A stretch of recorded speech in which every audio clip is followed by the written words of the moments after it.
தெரியல. வண்டி நின்றுச்சு.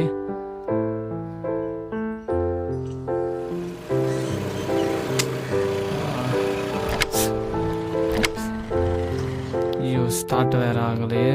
என்ன பண்ணுறது புரியலையே. என்னப்பா ஆச்சு? இதோ பார்க்குறேன் பாட்டி.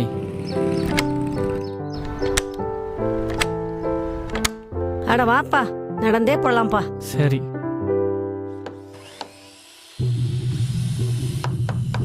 இப்போ சொல்லுங்க சார். என் வீடு எனக்கு வேணும், அவ்வளோதான். என்ன வீடு? டேய் அண்ணே, நம்ம சின்ன இருக்காங்களே அந்த வீடு தானே. நான் அப்படிப்பட்ட ஆள் இல்லையே. நீங்க தப்பான இடத்துக்கு வந்திருக்கீங்க. நீங்க கிளம்பலாம். நான் சரியாக தான் வந்திருக்கேன். இன்றைக்கே நீங்கள் வீட்டை காலி பண்ணி ஆகணும். இல்லைனா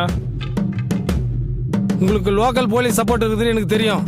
அதுக்கெல்லாம் நான் பயப்பட மாட்டேன். இன்னைக்கு ஒரு நாள் மட்டும்தான் உங்களுக்கு டைம். இன்னைக்குள்ள வீடை காலி பண்ணி ஆகணும். இல்லைனா என் வீட்டை உங்ககிட்ட இருந்து எப்படி வாங்கணும்னு எனக்கு தெரியும்.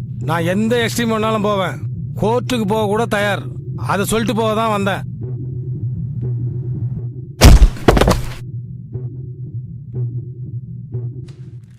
ஏன்பா,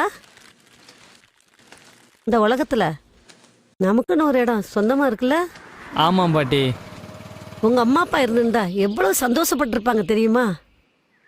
உங்களுக்கு தான் கொடுத்து வைக்கலப்பா. அம்மா அப்பா இருந்திருந்தா இப்போ ரொம்ப நல்லா இருந்திருக்கும்ல பாட்டி. ஆமாப்பா. நான் கொடுத்து வச்சது அவ்வளோதான். சரி விடுப்பா.